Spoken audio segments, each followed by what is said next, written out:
this lesson we are going to learn about the body. What is actually body contains. Why we are waiting then? Let's begin.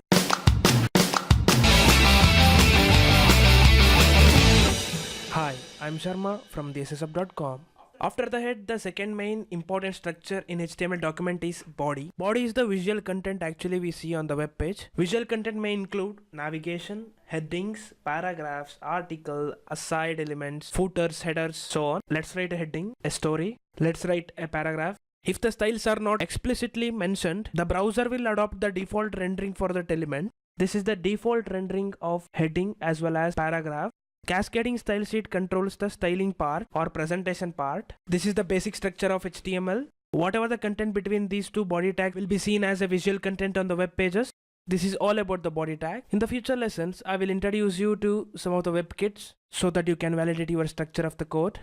In the next lesson, we will learn about the content models. What is actually a content model? What are the different types of content models available in HTML5? So don't forget to subscribe. Stay tuned.